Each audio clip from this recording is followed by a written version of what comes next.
Udah gampang atuh menjawab kapan nikah Pak.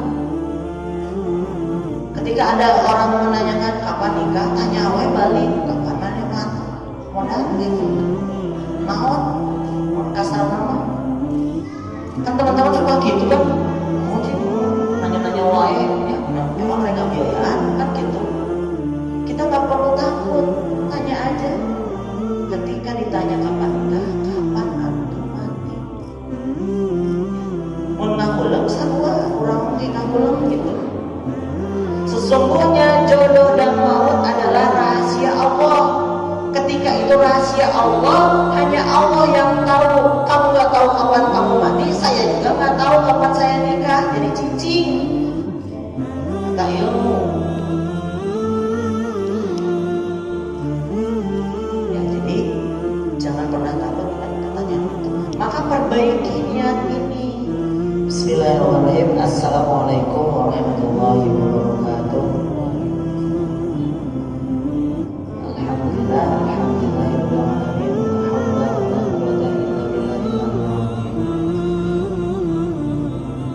Bersyukur atas nikmat yang telah Allah berikan kepada kita semuanya. Hari ini itu cerah banget gitu ya. Walaupun tidak secara hati. Nah, kumaha cerah gitu ya. Menjawab salam aja mendingan lesu. Kita tuh jangan memperlihatkan kalau kita itu jomblo yang sedang galau gitu. Kudu semangat ya. Mungkin teman-teman Iwan bisa agak merapat kan ke sebelah kanan. Coba tuh kan saat ini dipisahkan oleh sekat. Mudah-mudahan nanti Allah persatukan tanpa ada sekat. Gimana itu? Jauh sama pernikahannya.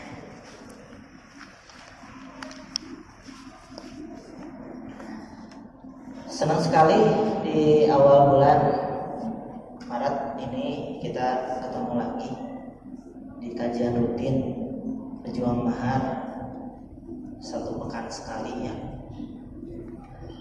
Dan tentunya masih bersama jomblo-jomblo yang sedang galau, dan insya Allah setelah kajian gak galau lagi. Itu menandakan ya teman-teman yang hadir hari ini tuh jomblo bingung alias zombie gitu kan ya. Kan tema yang dibahas adalah ya Allah, aku pengen nikah tapi sama siapa, jodoh pun belum terlihat hilalnya, Ramadan sebulan lagi, calon pun tak ada, orang tua sudah kuat-kuat pengen cucu ya. Teman-teman selalu nyepetan lagi tua hidup teh, harus bagaimana ya Allah. Ya, jadi ada 4 hal ya yang tentu dihadapkan saat ini pada seorang jomblo. Nah, teman-teman harus tahu apa saja 4 hal ini. Yang pertama adalah kondisi. Kondisi pertama seorang jomblo adalah dia punya pacar, tapi gak tahu kapan mau nikahnya. Karena saya bilang orang punya pacar itu disebut jomblo. Karena yang punya pacar sama yang gak punya pacar itu sama level kalian. Sama yang punya pacar itu sama-sama belum nikah. Bedanya apa coba? Bedanya kalian itu mencoba untuk taat, mereka tetap bermaksiat. Kalau untuk level masalah pernikahan itu sama-sama can nikah. Ini adalah kondisi pertama. Ada orang yang sudah punya pacar tapi bingung, ya, betul kan? Allah itu akan pertemukan orang yang sekufu, selevel, sama. Orang yang mau menikah akan diperjumpakan dengan orang yang mau menikah. Orang yang pacaran niatnya bakal diperjumpakan juga oleh Allah dengan orang yang ingin pacaran. Ketika seseorang ingin pacaran, maka dia akan dipertemukan dengan orang yang pacaran juga. Ketika dua orang ini ketemu, belum ada niatan ke pernikahan, akhirnya maksiatnya terus. Gak tahu kapan menikahnya, sampai akhirnya salah satu tersadarkan sampai rekio wae. Biasanya ahwat ya, wanita itu butuh kepastian. Wanita itu butuh kepastian. Ketika kalian meminta kepastian, ketika ahwat meminta kepastian kalian juga harus memberi kepastian. Cuman ketika kaliannya hanya pengen pacaran, kalian akan bingung untuk menjawabnya. Saya nggak tahu kapan menikah, saya belum siap. Akhirnya apa? Allah putuskan hubungannya. Akhirnya keduanya sakit hati, galau. Ini adalah kondisi pertama yang saat ini melanda para jomblo. Jadi kalau misalkan teman-teman saat ini yang masih punya pacar, tanya gerayana. Tanya sama pacar kalian, kapan mau menghalalkanku gitu. Tanya sama pacar kalian, kapan mau menikah denganku, siapkah menjadi ibu dari anak-anakku? Dan jawabannya, saya belum siap. Nah, niat dari pacaran katanya. Satu, ya. Kondisi kedua adalah bagi seorang jomblo ya, suka sama seseorang, tapi orangnya nggak tahu kalau kita itu suka sama dia. Senyum-senyum kayak orang pisang gitu tadi. Ya, gue banget kan Abel. Suka sama seseorang, tapi orang itu nggak tahu, padahal ya seharusnya nggak gitu. Dalam Islam itu mengajarkannya apa? Ketika suka sama seseorang, nyatakan supaya bisa menyatukan. Bagaimana kita bisa dipersatukan dalam ikatan sebuah pernikahan kalau kita nggak pernah menyatakan bahwa kita ingin menikah dengannya, kalau kita suka dengannya? Maka kalau suka teh ngobrol, ngomong teh, ya. Laki-laki itu makhluk nggak pekaan, ya. Sok ngomong nyarios, halalin aku dong. Yang iman juga gitu ya. Kalau memang suka ya, maukah kamu menikah denganku? Sok nyarios. Tapi kan kenyataannya nggak gitu. Akhirnya apa? Kalian saat ini masih jomblo juga. Ya. Ini kondisi yang kedua. Kondisi yang ketiga, ya. Kondisi ketiga itu sama-sama saling suka, ya. Sama-sama saling suka, nggak pacaran juga, tapi sekarang tahapannya masih saling kasih kode gitu. Yang Ahwat kasih kode, yang Iwan kasih kode, ya kode-kode. Padahal ya kita teh kalau tadi balik ke poin 2, kalau memang suka tuh nyatain.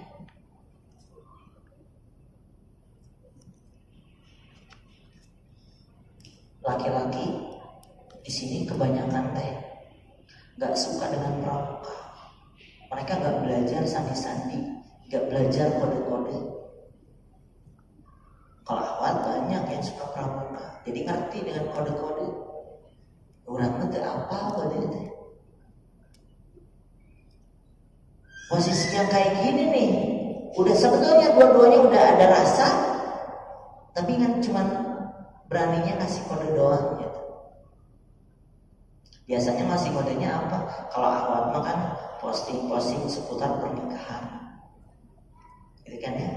Sama Iwan kayak gitu, posting ya tentang menikah itu indahnya pacaran setelah menikah dan sebagainya. Please ya, jangan banyak teori, praktek kayak nama. Ya, teori ngumpul posting ini, posting sana, posting sini, tidak ada geraknya. Maka dari itu sok bergerak, nyatain ya. Ini kondisi ketiga. Dan kondisi keempat adalah kondisi di mana kita itu nggak ada yang disuka, ya, terus nggak ada yang nyukain kita juga. Pengen nikah tapi nggak tahu sama siapa. Nah, ya bahasan kita hari ini gitu ya. Pengen nikah tapi nggak tahu kita suka sama orang, nggak juga. Ada yang suka sama kita, nggak ada juga. Nah, iya lo bingung aja teh. Nah, ya. Bahasan kita hari ini yang akan kita bahas itu adalah itu. Maka dari itu saya ingin mengawalinya adalah di surat Yusuf ayat 87. Ya. Di sini di surat Yusuf ayat 87 Allah telah berfirman, ya. Di tengah surat itu ada Allah itu berfirman, wala tayasu mir rauhillah, dan janganlah kamu berputus asa dari rahmat Allah. Walaupun sekarang masih jomblo, walaupun sekarang usianya katakanlah udah lewat 30, kemudian belum menikah, jangan pernah ragu berputus asa dengan janji Allah. Kenapa? Karena innahu la yayasu min rauhillah illal qaumul kafirun. Kata Allah itu, sesungguhnya yang berputus asa dari rahmat Allah hanyalah orang-orang yang kafir. Kita merasa seorang mukmin yang baik, maka dari itu jangan pernah berputus asa. Pernah suatu hari kan ada seorang teman jamaah ikhwan usianya 37 tahun. Dia itu gagal ta'aruf 10 kali. 10 kali ya kariksa kali punduh, ya cemen atau apa. 10 kali gagal ta'aruf dia. Datang saya usianya 37 tahun. Dia bilang, "Kang Abel, usia saya udah 37 tahun nih. Saya itu 10 kali gagal ta'aruf. Gagalnya pun ditolak. 10 kalinya itu ditolak. Tiap saya mengajak ta'aruf gak mau. Udah sampai datang ke rumah orang tuanya juga ditolak. Ada yang menolak karena kondisi fisik, tekasep gitu kan. Ada yang kondisi keuangan, kandungan dan sebagainya. Saya tuh merasa putus asa. Datang ke saya curhat biasa. Ya, jadi yang pengen curhat itu bukan akhwat aja ya. Saya bilang jangan pernah berputus asa, karena janji Allah itu benar. Allah itu nggak pernah berdusta, bahwa sesungguhnya Allah itu menciptakan kita berpasang-pasangan. Tapi saya bingung, Kak Abel, usia udah 37, apakah ada yang masih mau menerima saya? Ya. Rasulullah juga menikah sama Khadijah. Usia Khadijah itu lebih dari usiamu. Ya.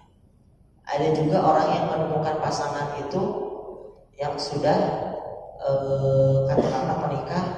Kan banyak yang viral ya, seorang kakek menikahi gadis, seorang nenek-nenek menikahi seorang pemuda, kan banyak. Jadi jangan pernah, saya bilang tenang, la tahzan, innallaha ma'ana. Dia kali ini kurang. Mungkin ada yang salah dengan cara ta'aruf kamu. Sini saya bimbing. Ya. Saat itu saya bilang, setiap kali kamu mengajak ta'aruf, sok jadikan saya murabinya, nanti saya akan bimbing. Saya temani nih ya. Yang ke-11 alhamdulillah jadi. Dia orang Bandung, pada larang menikahnya sama orang Garut. Pada larang Garut itu jauh. Pandakna di mana coba? Di sini, di kajian Pejuangan. Kalau mau percaya dengan janji Allah, maka jangan pernah berputus asa dulu. Ini saya pengen mengawalnya gini, karena teman-teman kebanyakan dengan tema seperti itu merasa bahwa jadi sahanya, bingung saya juga. Ada gitu yang suka sama saya. Nah, kalimat ini yang harus dihilangkan oleh kita itu, bahwa pertanyaan saya mau menikah sama siapa sih? Saya sih jodoh orang. Harusnya berpikir bahwasanya saya punya jodohnya. Maka dalam konsep jodoh itu ada di surat Ar-Rum ayat 21. Wa min ayatihi an khalaqalakum min anfusikum azwaja. Dan tanda-tanda kekuasaannya ialah Allah telah menciptakan dari jenismu sendiri istri-istri, litaskunu ilaiha, supaya engkau cenderung merasa tentram kepadanya. Ini janji Allah. Dan tanda-tanda kekuasaan Allah itu menciptakan dari jenis kalian sendiri nih. Berarti jenisnya jenis manusia, ya. Itu kalau ada yang menikah sama jin itu bukan jodohnya itu. Dari jenismu sendiri, ya, supaya engkau merasa tentram setelah menikah mah tenang. Benar. Yang masih takut ragu mau menikah, sieun teu kabiayaan, sieun teu bisa mere nafkah pemajikan. Nah, teh talbis di budaya iblis, membisikkan di dalam hati ketakutan, keraguan. Padahal janji Allah itu benar di situ. Ketika menikah, kalian akan diberikan ketenangan, sakinah mawaddah warahmah eta. Ini janji Allah dulu. Percaya nggak dengan janji Allah? Kalau kita nggak percaya, nggak akan pernah kita bergerak. Maka yakini dulu dengan janji Allah ini. Kalau sudah yakin dengan janji Allah, maka kita harus tahu nih yang perlu diperhatikan dalam hal penantian jodoh ini apa saja. Satu, dalam kaidah tauhid tidak ada istilah kata terlambat dalam mencari jodoh. Gak ada istilah terlambat dalam nikah. Hati-hati dengan kalimat atau kita memvonis seseorang si eta mah ya telat nikah. Hati-hati loh.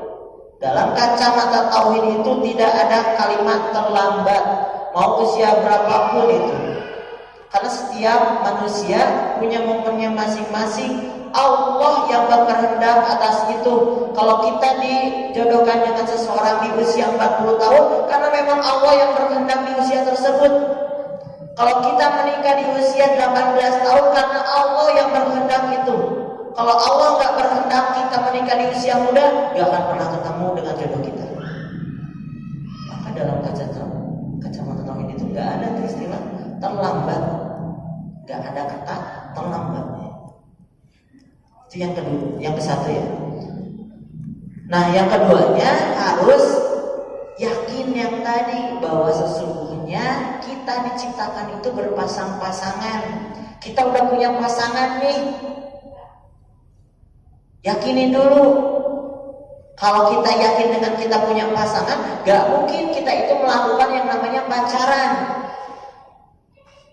Karena kita tahu kita udah punya jodoh. Kalau rek naon bobohan, mel-melkeun duit, hambur-hambur duit, ya. Nonton, makan, penting gitu kan ya. Kalau sama istri mah enak kan tuh. Kita bayarin kan ya, istri nonton atau makan, dan tergantikan. Istri melayani kita, pagi-pagi masakin, nyiapin bajunya, nyuciin, saling berkorban di posisinya masing-masing. Ketika menikah, kalau masih pacaran apa coba? Makan aja harus yang bayarin misalkan cowok atau tera gitu dibayarkan wow, kan gitu biasa nama perempuan tuh bilang. Terus timbal balik dari awal apa? Pasti hati-hati, Iwan pasti minta timbal baliknya apa? Karena pacaran itu adalah mengubah syahwat saja, hati-hati terjerumus ke dalam perzinahan. Maka yakin dulu nih, saya udah punya jodohnya, tenang aja. Ada orang ajak pacaran, gak mau saya, karena saya yakin saya udah punya jodoh. Hanya jodoh saya saja yang akan ngajak saya ke pelaminan yang serius. Kalau kamu ngajak pacaran berarti kamu bukan seseorang yang layak buat saya. Gitu konsepnya, ya. Nah sekarang fenomenanya, kenapa sih kita bisa lama menanti jodoh? Apa coba? Banyak hal sebetulnya mah. alasan seseorang itu masih belum menikah sampai hari ini itu. Yang pertama, baru putus cinta, alias baru putus galau kan, baru putus mah siklus orang pacaran kan PDKT, jadian ya, alias pacaran. Udah pacaran itu marahan, udah marahan itu putus, udah putus galau, udah galau move on, udah move on PDKT lagi, terus gitu siklus nanti. Gak ada yang namanya pacaran itu ngajak ke pernikahan. Kalaupun nanti ngajak ke pernikahan itu cinta udah habis di sini. Ya. Itu alasan pertama orang masih belum menikah. Yang keduanya punya trauma di masa lalu, trauma disakitin, trauma perceraian orang tua, dan trauma-trauma lainnya. Itu harus disembuhkan trauma itu.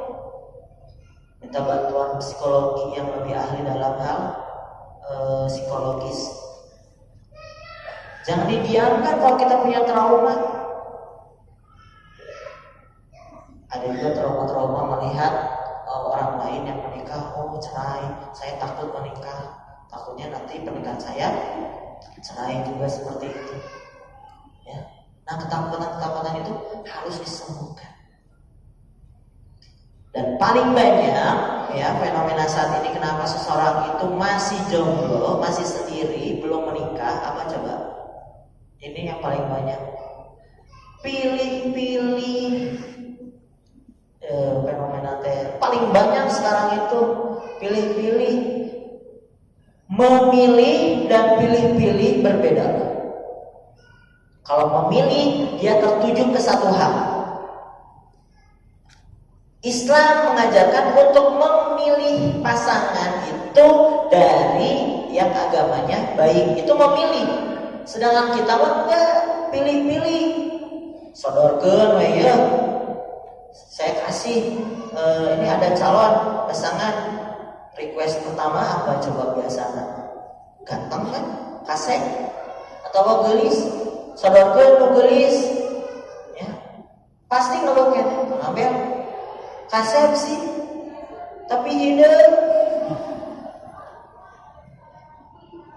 memperbaiki keturunan atau mengambil yang putih sariin. Oke, kasep bodas ya, ayah sesuai request.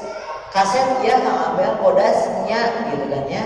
Tapi endek kurang jangkung atau ya nanti keturunannya para rendek atau kan saya juga kecil.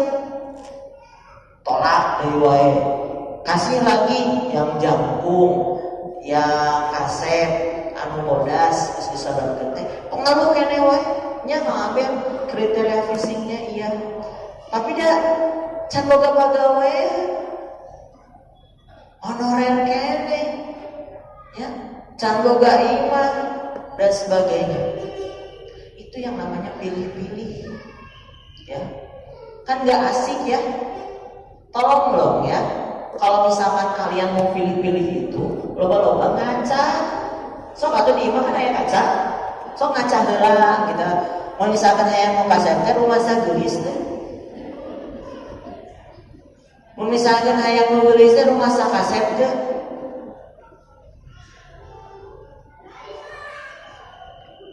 Hayang mau jangkung. Ari tetehna pendek coba. Teu cocok teh. Bersandar itu ke dada suami lain kabeuteun.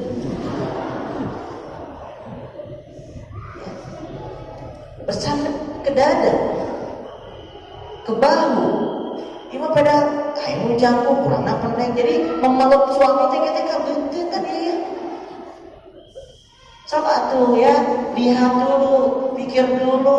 Kalau kita memilih pasangan itu sekufu, selevel sama kita atau enggak. Rumah biasa-biasa aja mah, ya cari juga yang biasa-biasa aja. Lain naon, ayo urang teh geulis, saya mau kasep, giliran ke nikah teh kan batur teh pasti ngomongkeun, menang melet ya. Jadi tolong ya, ini hati-hati, ini fenomena ini terbanyak karena di situ ya fenomena banyak pilih-pilih. Nah harus kita perbaiki.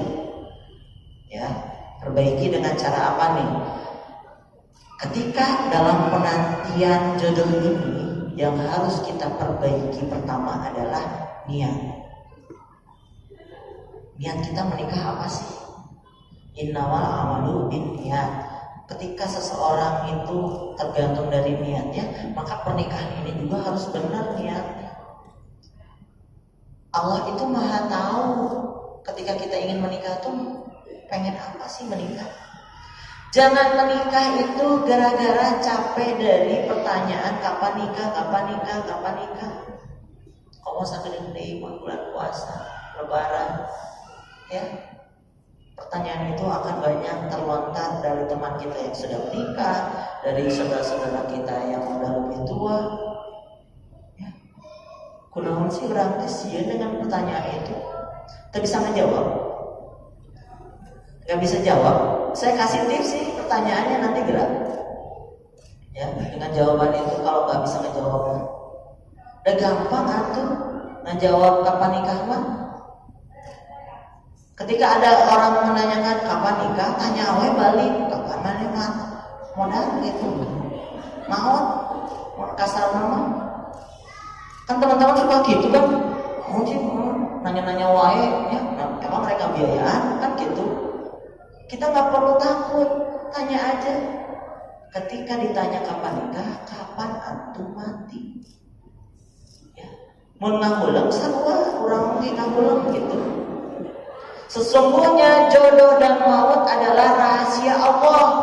Ketika itu rahasia Allah, hanya Allah yang tahu. Kamu nggak tahu kapan kamu mati, saya juga nggak tahu kapan saya nikah. Jadi cicing, kata ilmu.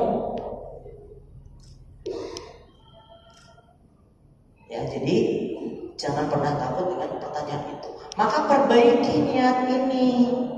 Untuk apa sih menikah itu? Ingat, ketika kita menikah harus karena Allah. Maka niatkan menikah itu untuk beribadah kepada Allah.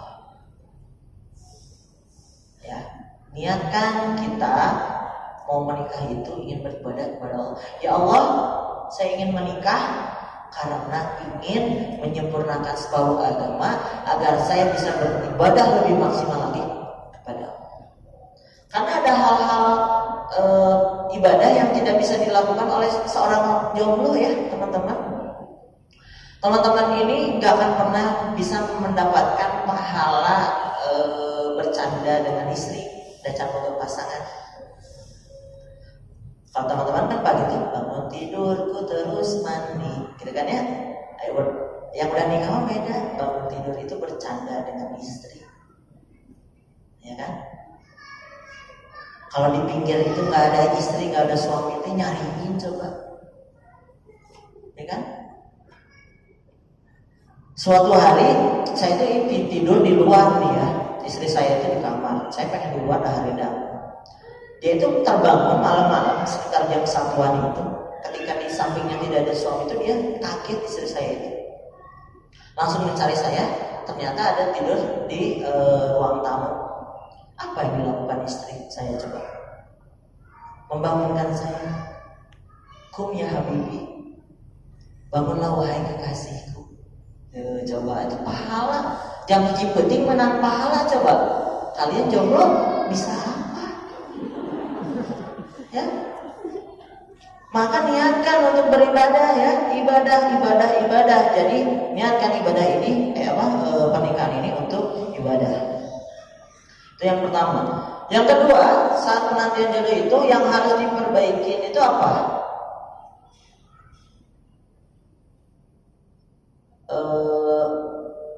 Target ya. Ketika kita saat sendiri itu kadang ditanya kapan mau nikah, gak tahu. Ini jawabannya salah ini. Setiap ucapan adalah doa, ya. Setiap ucapan adalah doa. Maka ketika ditanya target kapan mau menikah, insya Allah saya ingin menikah di bulan Syawal di tahun 2020. Sebutkan, saya itu calon ayah. Mana ayah kayak Allah akan hadirkan ya. jangan memperlihatkan bahwa kita itu ngeluh gitu. Kapan kamu menikah? Aduh, bukannya iraha. Saya calon kita anak kita salah. Ya. Ucapan adalah doa itu perbaiki ucapan kita itu ucapan yang baik-baik. Gitu tuh husnuzon sama Allah. Saya percaya ya Allah bahwa sesungguhnya Engkau akan segera mempertemukan saya dengan jodoh. Jadi ketika ada orang yang nanya kapan menikah, insya Allah saya sawah ingin menikah. Ayah kita calon, insya Allah ayah calon. Ini bahasa-bahasa yang baik yang keluar dari diri kita akan menjadi spirit buat kita. Barulah yang ketiga, ketika niat dan target sudah diperbaiki, yang ketiganya apa? Perbaiki aksinya. Ya, apa itu aksi ikhtiar? Surat Ar-Ra'd ayat 11. Sungguhnya Allah itu tidak akan mengubah keadaan sebuah kaum ketika kaum tersebut tidak mau mengubahnya. Jadi ketika kita mau menikah itu harus ada aksi realnya. Kalau kita diam-diam aja, Allah tidak akan pernah mengubahkan status kita loh. Kitanya harus yang berikhtiar. Apakah ikhtiar itu berlaku hanya untuk ikhwan saja? Enggak. Abel kan pasif. Maksud pasif apa? Ya awat bisanya cuma nunggu di rumah. Anak gua usaha di imah. Siapa yang mau ke rumah kalian ketika kalian tidak memberikan alamatnya? Maka keduanya harus ikhtiar ya. Ini aksinya. Nih ikhtiar ini harus ada dua hal. Ikhtiar ke Allah, ikhtiar nyata. Yang pertama ikhtiar dulu ke Allah. Apa aksinya? Yang pertama banyak-banyak berdoa kepada Allah. Ad-du'a silahul mu'min. Doa itu senjatanya orang beriman. Kita tuh punya senjata doa sama Allah. Pengen apa sih ke Allah? Minta kata Allah itu semua akan kuberikan. Permasalahannya kita itu doa belum dikabulkan tuh kenapa? Ketika kita banyak dosa, doa itu belum bisa dikabulkan. Ya Allah, usia saya udah 25 tahun. Sudah cukup. Saya ingin menikah di tahun ini ya Allah. Pertemukan saya dengan jodoh saya. Doa terus sama Allah. Terkadang kita doanya belum maksimal. Doa kita kan biasanya gitu kan setelah sholat itu paling seadanya aja gitu. Pernah nggak berdoa sampai nangis? Tapi nggak lagi galau ya, lagi nyaman, tenang, lagi bahagia terus doa ke Allah ciri gitu kan ya. Sudahkah kita bisa berdoa sampai seperti itu? Kadang kan kita tidak. Maka banyak-banyak berdoa ya sama Allah. Itu yang pertamanya. Yang keduanya adalah banyak-banyak beristighfar. Yang tadi saya bilang, doa itu belum terkabulkan karena banyaknya dosa kita. Bagaimana dosa kita akan luntur? Salah satu cara untuk menghilangkan dosa-dosa adalah beristighfar kepada Allah. Habis sholat istighfar. Dari rumah mau ke tempat kerja, dari rumah mau ke tempat kuliah, itu kan ada waktu kurang lebih setengah jam lah misalnya. Itu teh ulah ngagibah, ulah WA-an, ulah DM-an, istighfar sama Allah, baca Al-Quran ya di dalam perjalanan. Naik angkot istighfar, naik motor istighfar, kan ulah tarik-tarik deui sih dia ngelo ya. Tiba-tiba aya di ieu ngomong terus aku naon kan sieun gitu kan ya. Ya, pelan-pelan aja astagfirullahaladzim. Menguturkan dosa-dosa. Datang ke Allah. Yang ketiganya perbanyak sedekah. Ya. Terutama sedekah untuk anak yatim. Apalagi kita udah kerja nih, rezeki udah ada. Ingat, dalam harta kita itu ada hak-haknya anak yatim. Walaupun Islam mengajarkannya 2,5%, ya 2,5% kan tidak terlalu besar lah dari gaji kita. Kalau gaji kita 2 juta, berarti seberapa ya? 25.000. Ya. Karena dalam sebuah hadis itu Rasulullah berkata, "Man jaa bil hasanati falahu asru amsalihha." Barang siapa menginfakkan 1, maka akan Allah ganti dengan minimal 10 kali kebaikan. Bahkan di riwayat lain itu 700, gantinya 700. Salah satu kebaikan itu apa coba? Dipertemukannya kita dengan jodoh kita, ya, dari sedekah. Kalau tadi ada teman-teman wakaf bercerita, ya seperti itu. Kita berceritanya, saya gak akan jauh-jauh dengan cerita teman-teman dari jamaah sendiri. Ada yang hadir ke saya, Abel, waktu itu kita program apa ya, Palestina kalau nggak salah, program Palestina, datang ke saya, Abel, ini saya menitipkan sedekah saya untuk saudara-saudara saya di Palestina. Ya, dikira paling 100.000, 200.000, ngasih ke saya itu 5 juta loh, cash, ya, tadi transfer, luas atau berada 5 juta gitu kan ya. Ini disedekahkan semuanya, ya insya Allah. Doakan saya segera berjumpa dengan jodoh saya, insya Allah. Ya, itu kurang dari seminggu itu ada 5 Simitarum yang datang ke dia. 5 Simitarum dipilih hijinya. Ya, jangan suzon gitu ya. Kan kalian mah gitu ya, ada 5 itu 5 gitu kan ya, dipilihnya 1 gitu kan. Itu salah satu bentuk keutamaan dari bersedekah. Makanya kita hari ini ada sedekah anak yatim ya di bulan Ramadan, apalagi bulan Ramadan ganjaran nanti berkali-kali lipat lagi. Dan terutama di dalam sedekah ini Rasulullah itu bersabda juga dalam sebuah hadisnya, "Aku dan orang yang menanggung anak yatim, kedudukan di surga itu seperti ini." Nah, kieu ya, antara jari telunjuk dan jari tengah padeukeut. Bagi kita yang memberikan bantuan kepada anak yatim itu di surga itu dengan Rasulullah itu sangat dekat sekali. Allah mencintai anak yatim, maka kita juga harus mencintai anak yatim salah satunya.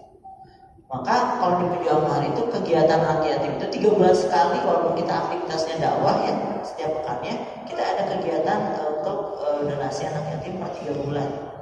Mengajak teman-teman semuanya. Tahun lalu juga kalau di bulan Ramadan kita ngajak teman-teman untuk buka puasa, ngasih bingkisan ke anak-anak yatim. Supaya apa? Supaya kita bisa membantu anak yatim, kepala anak yatim, terus minta doanya dan banyak kebaikan. Nah, ini adalah ikhtiar ya teman-teman. Nah, setelah itu barulah husnuzon sama Allah. Ikhtiar ke Allahnya sudah, husnuzon sama Allah bahwa Allah akan segera. Itu ikhtiar ke Allah. Lalu ikhtiar nyatanya apa nih? Ikhtiar nyatanya nih ya, kita bisa yang pertama datang ke kajian pranikah seperti ini atau seminar pranikah. Di kajian pranikah seperti ini tentunya yang datang adalah orang-orang yang mau menikah. Dan ketika saya tanya mau menikah tuh kadang gak ada yang mau jujur gitu kan ya. Saya ingin tanya nih sama Iwan, Cung, kira-kira yang udah siap menghalalkan seseorang di sini siapa kan? Tuh, 1, 2, ya, 3, 4, 5, 6. Dari sekian banyak paling 7. Awal. Di sini kira-kira siapa yang siap menikah di bulan Syawal ini? Mana Cing? Tuh, ayo jangan malu. Allah melihat loh yang jadi saksi. Allah, ya Allah, ini saksikan nih teman-teman saya, saudara-saudara saya di sini semuanya. Yang saya tanya, dia siap menikah Syawal ini, tolong segerakan perjumpakan dengan jodohnya. Dan cukup amin atau ikhtiar ya teh. Nonton ngacung lah itu masalah sorangan. Ya. Ketika kita datang ke kajian, ingat Al-Thayyibin tayyibin littayyibat, yang baik berjumpa dengan yang baik, maka yang ingin menikah akan diperjumpakan dengan orang yang ingin menikah. Berapa puluh, berapa ratus orang yang berjodoh di depan masjid ini dari sebuah kajian. Pejuang Mar ini sudah 3 tahun, ini tahun keempat. Ya. Jamaah kita itu udah banyak yang menikah, ketemunya juga di masjid. Maka ikhtiar. Ikhtiarnya kemana kan? Kalau udah kajian, ya ini ya. Hari sendal sama tuh sampai simpen di belah mana? Di bawah. Tangke mah ikut kajian di tengah. Di tengah. Ya, tete nyimpan sendal di mana? Di pinggir, nanti rubah ke tengahnya. Kenapa? Kalau kita keluar lewat tengah, minimal ketika ingin keluar itu kita merenung sejenak. Mana sendal kurang kan? Siapa tahu ketika seperti itu yang sana juga sedang mencari, nanti pandang-pandangan mata, ya. Atau kalau tidak beres kajian itu sok ngobrolnya di payuran masjid. Ketika ada yang dirasa disukai, ya tanya sama si Ukti. Ukti, siapa kau bertaruh denganku? Macan wani dirinya, tuturkan tapi kayak mana? Ya, ini kan salah satu ikhtiar gitu ya. Nah dari itu, sok banyak ikhtiar. Itu ikhtiar yang pertama tadi datang ke kajian. Yang keduanya adalah minta bantuan sama teman, sama keluarga, sama saudara supaya bisa dikenalkan dengan seseorang. Jangan malu ketika kita belum menikah itu, jangan pernah malu meminta bantuan. Bilang sama teman kita, sama saudara kita yang sudah menikah kok ya, ulang minta tolong kamu nikah gitu kan ya. Kalau kamu punya kenalan yang siap menikah juga, kenalin dengan saya. Tapi ulah ngajak pacaran ya, ngajaknya ta'aruf. Itu ikhtiar keduanya. Ikhtiar ketiganya bisa memperbanyak apa ini pergaulan ya, pergaulan, memperluas jaringan pertemanan. Nah saya tanya di sini, Teteh kesini sama siapa? Sendiri. Ini bukan temannya. Udah kenalan belum? Belumnya, namanya dia. Teteh sama siapa kesini? Sendiri. Udah kenalan belum sama ini? Bisa jadi orang yang di pinggirmu adalah calon kakak iparmu. Maka kenalan dulu. Perluas jaringan itu. Kesalahan kita udah mau datang sendiri, pulang-pulang masih nggak punya teman. Sok berkenalan. Makanya di kajian itu kadang Kang Abel, kalau di kajian kan saya harus fokus kajian, maka kita membuat kegiatan meet up buat ruang muslimah itu. Meet up itu apa sih? Seru-seruan. Jadi nanti teman-teman itu dipaksa untuk saling mengenal satu sama lain. Dengan muslimah ini dan sebagainya. Itu banyak ya. Kita udah 3 tahun juga ngadain. Dari situ tuh banyak yang saling mengenalkan calon satu sama lain juga. Maka dari sini dulunya dari kajian kan kenalan kanan kiri belakang depannya satu sama lain ya. Assalamualaikum Mufti, kenalan namanya siapa ya. Kalau udah kenalan tanya punya adik punya kakak gitu kan ya. Seperti itu ya. Nah barulah yang terakhir bisa kita ikhtiar dengan cara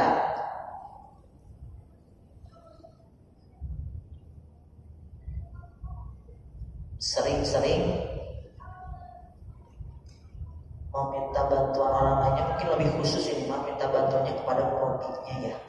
Kalau tadi kepada teman, sahabat, keluarga, sekarang lebih ke arah mungkin kalau murabi mungkin ada ajang sebuah komunitas, sebuah yayasan, sebuah lembaga yang menyediakan mediasi ta'aruf. Nah teman-teman bisa ikut seperti itu, tapi yang dipercaya ya, jangan yang teman-teman tidak tahu. Kan banyak akhirnya apa posting-posting foto di media sosial. Nah, lebih baik sih yang lebih real aja. Ada sebuah lembaga yang di sana memang terpercaya gitu kan ya untuk membuka mediasi ta'aruf, nah bisa mengikuti seperti itu. Nah itu adalah ikhtiar. Kalau misalkan teman-teman mau ikhtiar seperti itu, nah bisa. Ketika kita sudah berikhtiar secara maksimal, 1, 2, 3 tadi udah, niat udah diperbaiki, target juga sudah diperbaiki, aksinya juga sudah dijalankan, belum juga berjumpa dengan jodohnya. Jangan lupakan yang nomor 4, apa? Sabar dan bertawakal. Bagaimanapun, sekuat apapun kita berusaha, sekeras apapun kita berikhtiar, ketika Allah belum berkehendak kita menikah, maka kita tidak akan pernah menikah. Ketika Allah belum berkehendak atas itu, maka sabar dan bertawakal pada akhir setiap ikhtiar yang telah dijalankan.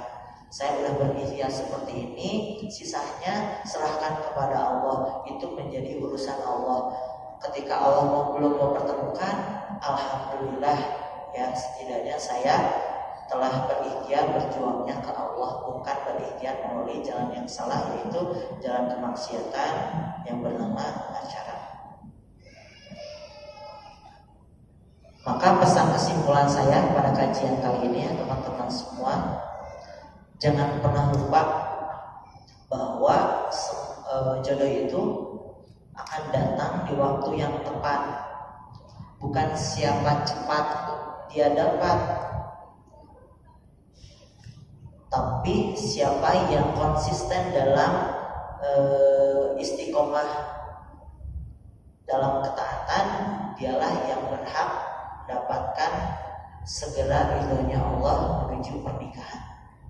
Ya, jadi jangan pernah kalian mencoba bermaksiat, menggadaikan keimanan kalian dalam sebuah kemaksiatan, padahal Allah telah memberikan sebuah jalan yang tentunya Allah ridhoi, yaitu jalan pernikahan lewat jalan ta'aruf. Ya, bersabar dalam penantian, insya Allah segera akan Allah pertemukan.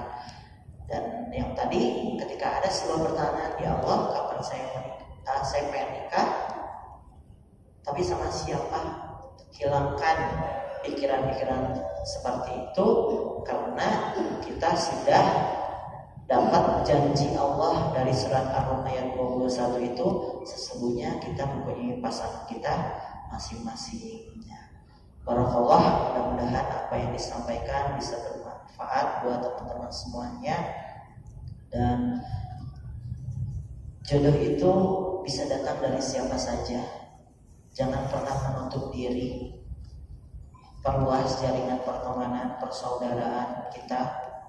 Dan kalau bisa kita sering-sering bergaul dengan orang-orang yang tentunya jauh di atas kita, yang tentunya bisa membantu kita untuk bertemu dengan calon jodoh kita. Ada cerita seorang akhwat yang dari Purwakarta ke saya itu, dia itu ikut kajian ibunya. Biasa kajian-kajian ibu-ibu majelis taklim kan tema-temanya bukan tema-tema anak muda ya seputar kematian lah, seputar kematian, azab kubur gitu kan ya, seputar ya kayak itulah majelis taklim. Gak apa-apa ikutan kayak gitu juga. Nah, dari singkat ceritanya adalah dia dikenalkan sama teman ibunya. Nah, dan ditanyalah sudah menikah atau belumnya. Belum. Si ibunya berbicara kepada temannya, kalau kamu punya calon, kenalin dong, karena saya juga udah siap menikah. Dan betul saja, ternyata teman ibunya itu punya teman lagi, kebetulan temannya itu punya anak yang udah siap menikah. Nah, dikenalkan di situ sampai akhirnya jadi dan mereka sudah menikah. Jodoh bisa lewat mana saja, dan maka tadi saya bilang bisa jadi sebelah kalian adalah kakak ipar kalian, gitu ya. Itu saja. Maka kepada MC saya kembalikan, kalau memang ada yang ingin ditanyakan ya bisa ditanyakan.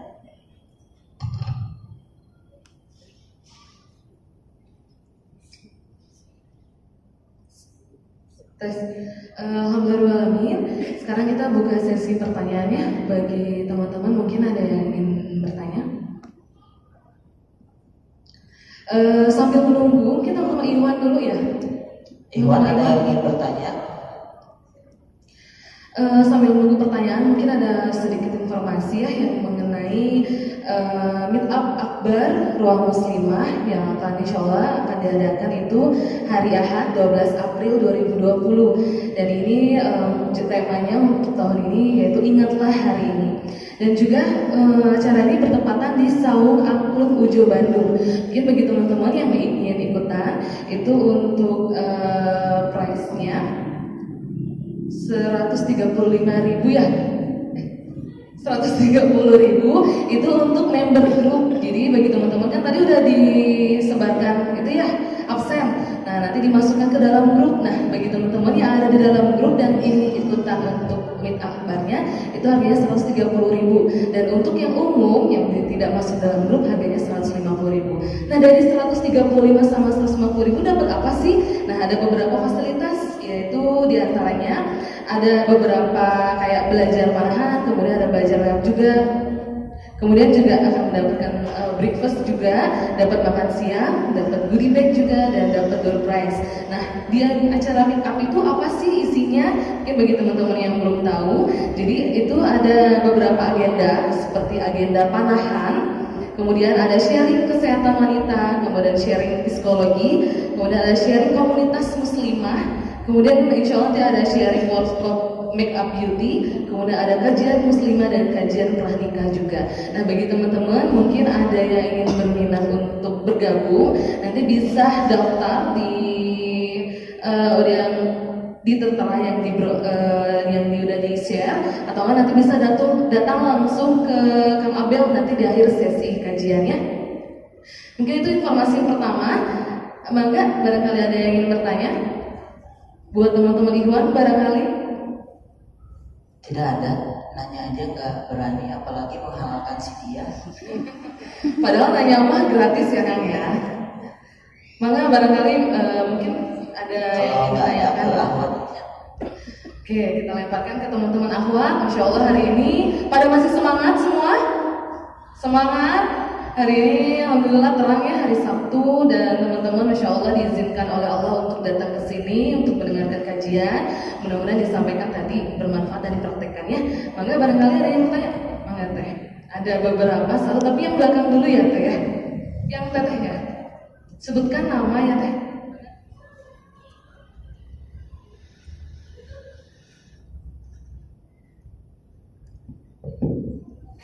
Bismillahirrahmanirrahim. Assalamualaikum warahmatullahi wabarakatuh. Waalaikumsalam warahmatullahi wabarakatuh. Nama saya Intan. Umur juga. Dari mana? Dari Cimahi, Kang. Dari Cimahi. Ya. Yang mana nanya teh ya? Ini. Oh, yang kecil sama teh. Iya. Ini kan mau bertanya, bagaimana cara kita memunculkan pikiran-pikiran positif dalam diri kita, karena orang-orang di sekitar kita tuh gagal dalam pernikahan atau bermasalah dalam pernikahannya yang membuat kita tuh jadi takut untuk menikah gitu kan. Itu aja sih, Pak. Makasih. Ya. Assalamualaikum warahmatullahi wabarakatuh. Waalaikumsalam warahmatullahi wabarakatuh.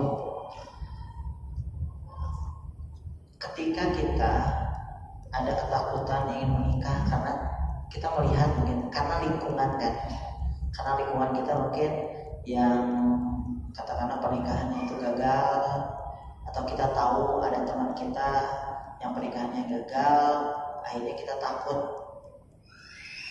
Bagaimana cara untuk menimbulkan hal positif? Ya sudah simpel saja ya.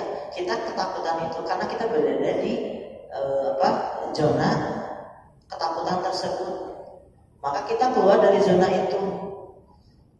Dari sebuah katakanlah teman yang gagal pernikahan, banyak juga teman-teman yang sukses dalam pernikahannya ya. Maka bertemanlah dengan orang-orang tersebut, sharing dengan teman-teman tersebut ya, nanti akan menimbulkan efek keyakinan dalam diri kita. Kemarin takut karena kita bahasan ngobrolnya sama orang yang gagal. Nah, makanya kita ngobrol sama orang-orang yang juga pernikahannya alhamdulillah langgeng ya, alhamdulillah baik ya. Nah, itu ngobrol-ngobrol seperti itu akan membuat pikiran-pikiran kita itu lebih jauh positif. Memang tidak menutup kemungkinan adanya di dalam sekeliling kita itu yang gagal dalam pernikahan. Tapi jangan pernah melupakan, jangan pernah menutup mata, di sekeliling kita juga mungkin jauh lebih banyak yang sukses dalam pernikahannya. Cari tipsnya, tanya bagaimana supaya kita bisa langgeng pernikahannya, bagaimana menghadapi godaan-godaan dalam sebuah pernikahan, bagaimana untuk menyikapi sebuah perbedaan. Itu kita bisa bertanya kepada orang-orang yang memang sebuah pernikahannya itu baik-baik saja. Ya, nanti akan timbul positif-positif kita itu. Kalau misalkan teteh sekarang masih negatif, ya karena berada di zona itu, ngobrolnya sama orang-orang yang gagal, diceritain tentang kegagalan terus. Ya, cari tahu dong hal-hal yang suksesnya. Cari tahu dong indahnya pernikahan itu seperti apa, nanti akan berefek kepada diri kita. Ya, karena hati itu gampang dibolak-balik teh. Ya, maka itu ikhtiarnya adalah kita bisa mencari tahu juga hal-hal yang positif biar ke dalam hati kita itu juga jadi positif. Ada lagi? Oh iya.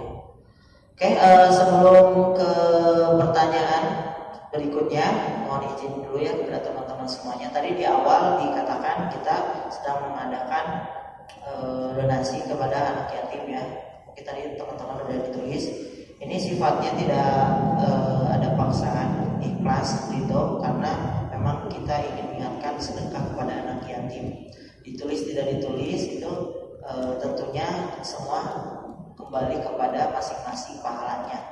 Maka dari itu kami hari ini mungkin ada teman-teman yang katakanlah hanya ada rezeki sedikit ingin bersedekah secara langsung. Nanti ada teman-teman panitia yang keliling untuk penggalangan dana donasi untuk anak yatim. Insya Allah kita di bulan Ramadan itu akan mengadakan buka puasa bersama dan donasi kepada anak yatim setiap pekannya.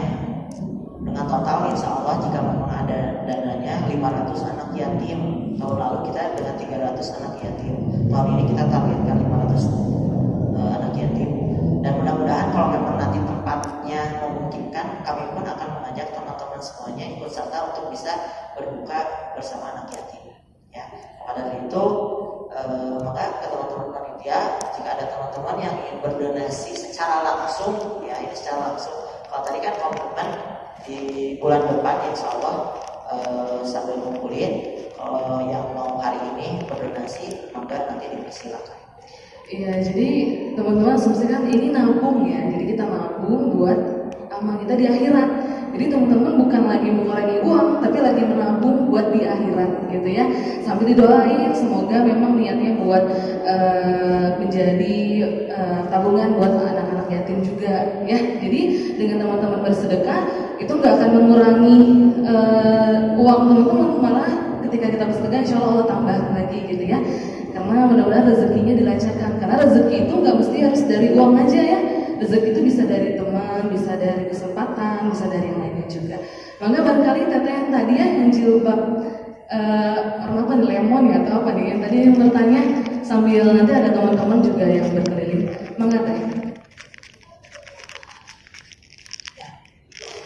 Assalamualaikum, nama saya Mita.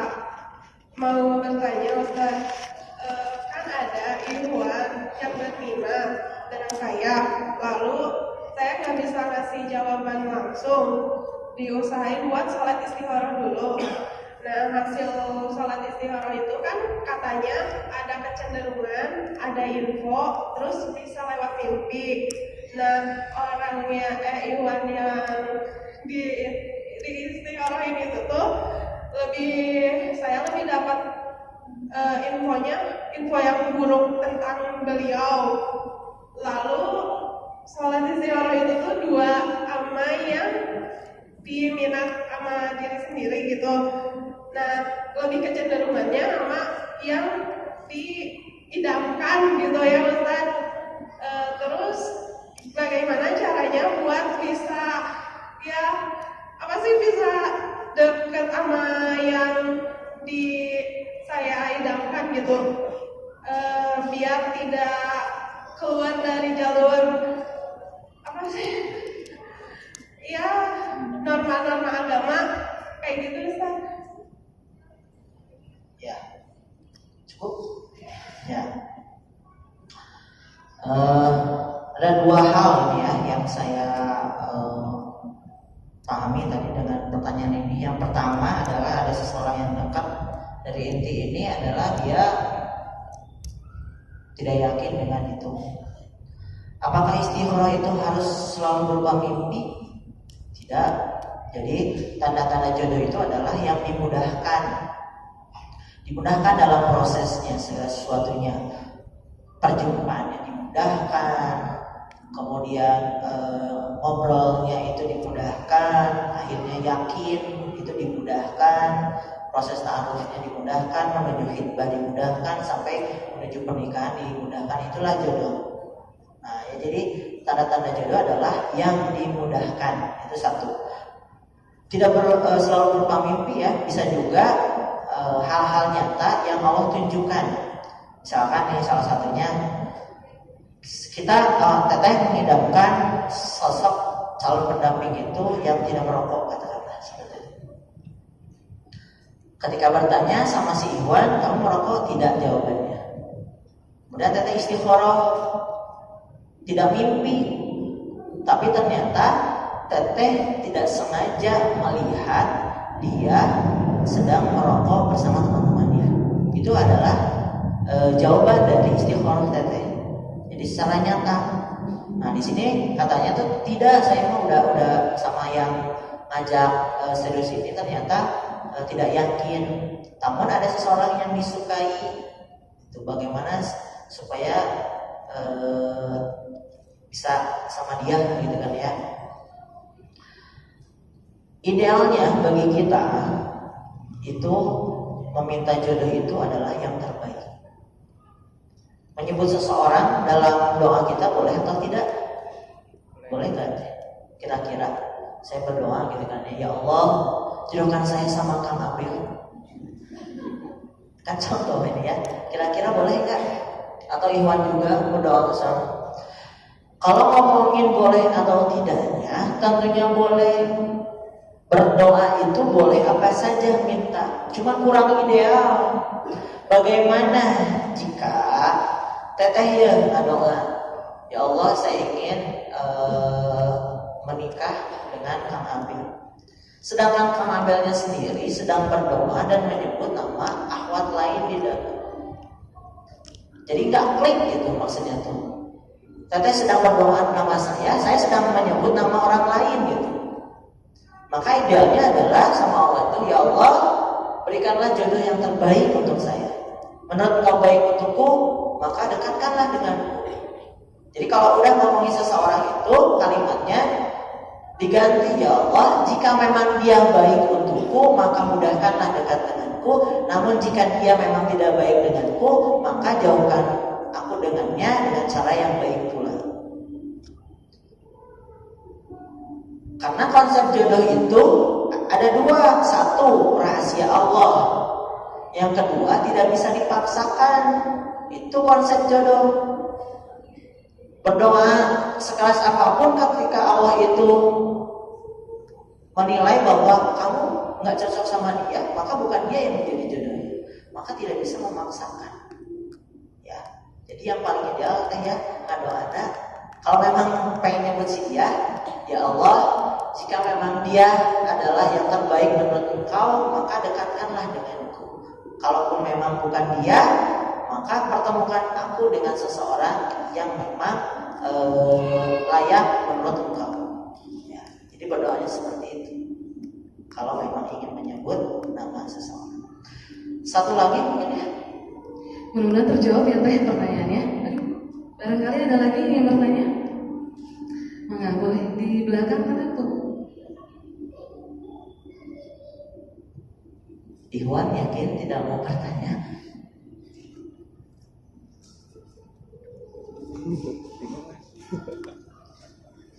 Assalamualaikum warahmatullahi wabarakatuh.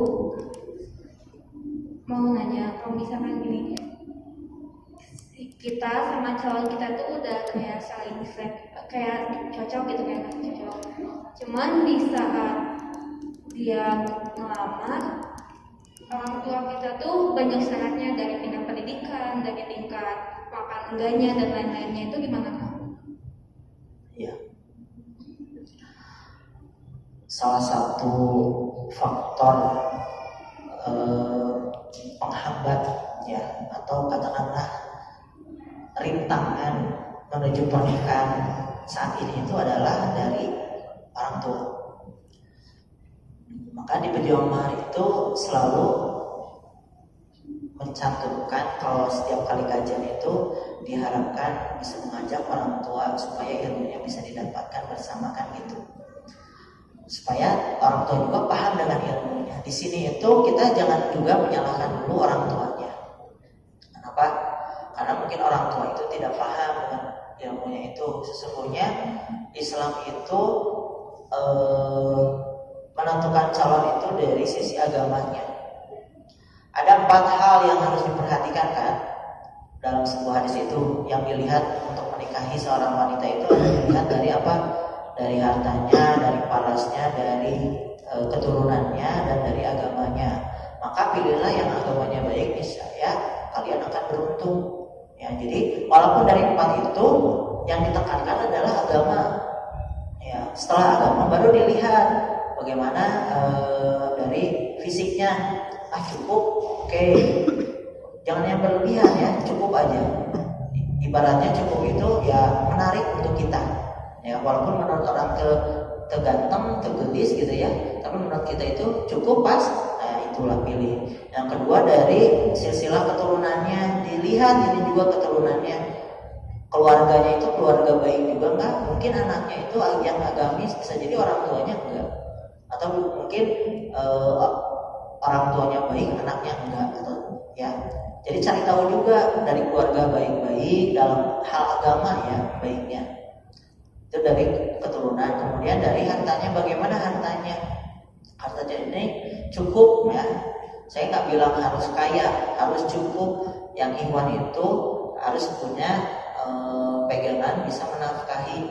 Kenapa harus cukup? Salah satu hak dari seorang istri adalah dinafkahi. Maka ketika seorang ikhwan tidak mampu menafkahi seorang istri, maka dia zalim terhadap istrinya. Ingat, ganjaran orang-orang zalim adalah neraka. Maka dari itu cukup. Segala sesuatunya itu cukup. Cukup bagi kita. Oh, belum punya rumah nggak apa-apa. Yang penting dia bisa menafkahi. Dari mana dilihatnya? Dia punya pekerjaan, walaupun gajinya tidak seberapa, ya selalu dia mampu untuk menafkahi saya. Maka dilihatnya adalah dari harta, dari keturunan, dari fisik wajah, tapi yang diutamakan adalah agamanya. Itu kasih tahu orang tuanya. Dengan cara apa? Dengan cara, kan gak mungkin kita ngomong langsung. Bisa ngajak kajian, yang tadi pertama ya, bisa ngajak kajian. Kalau nggak bisa, perlihatkan video-video kajiannya. Video-video kajian tentang pranikah, memilih pasangan seperti apa, biar tersadarkan. Tapi ngasih lihat film itu di momen yang pas, di waktu yang pas. Si mama, si papa teh lagi nggak ribut, lagi enak nyantai gitu. Ya, dia mager masak gitu kan ya, tinggal video udah aliman kan ya. Jadi seperti itu. Kalau memang yang kedua nggak bisa perlihatkan video, maka yang ketiganya adalah cari orang yang bisa memberi nasihat kepada orang tua kita. Siapa itu? Biasanya adalah orang yang disegani, dihormati oleh orang tua kita. Kalau dalam keluarga itu mungkin kakak tertuanya, orang tua kita anak pertama, mungkin bisa ada ustadz di sekitar rumah yang memang sering ikut kajian kepada ustadz tersebut, orang tua kita itu. Kita saran dari ustadz itu supaya bisa menasihati orang tua kita. Ya, Dan jangan lupa yang nomor 4, teruslah berdoa, minta kepada Allah supaya orang tua kita dilembutkan hatinya, bisa menerima calon kita dengan ketentuan yang sesuai syariat, bukan yang berlebihan ke dalam hal yang lain-lain. Harus pendidikan apalah, hartanya harus sekian lah, kemudian jabatannya harus tinggi juga, ya itu kan di luar syariat yang diajarkan. Ya, mudah-mudahan terjawab ya. Ada satu lagi Kang Abel dari Iwannya, cuman agak malu jadi di secari kertas ya. Biasanya awat yang malu teh ya teh. Nanti Assalamualaikum. Bagaimana sikap yang baik kita kepada awat yang disukai namun belum mampu menunjukkan pembuktian? Suka tapi nggak bisa menunjukkan buktinya. Begitu ya? Bagaimana sikapnya? Sikap yang baik. Ya. Batasan seorang laki-laki dan perempuan dalam berkomunikasi adalah ada kepentingan. Kalau memang gak ada kepentingan, walaupun kita suka, gak bisa berkomunikasi, jangan. Kecuali memang kita niatnya mengajak menikah. Ya. Ini saya sarankan untuk bersabar terlebih dahulu kalau memang kita belum siap untuk menikahinya. Tapi saya suka sama dia, ya gak apa-apa. Kalau memang dia adalah jodohmu, pasti Allah akan perjumpakan nanti dalam sebuah pernikahan. Kalau dia menikah sama yang lain, ya kan berarti lain jodohnya. Maka dari itu sabar dulu kalau memang kita belum bisa mengajak dia untuk menikah. Kalau memang kita siap untuk menikah dengannya, maka tunjukkan, datang kepada orang tuanya, bilang bahwasanya saya ingin menikah dengan putrinya. Ya, jadi seperti itu Iwan. Sebetulnya simpel aja. Kalau memang sudah siap, halalkan. Kalau belum siap, ya sudah ikhlaskan. Itu Ikhwan. Kalau Ahwat, kalau siap halalkan, kalau enggak apa? Ya ikhlasin juga ya. Ikhlasin atau halalin? Saya ikhlas dihalalin kan. Kayak gitu jawaban Ahwat ya. Jadi bersabar kalau memang belum siap untuk ke jenjang pernikahan.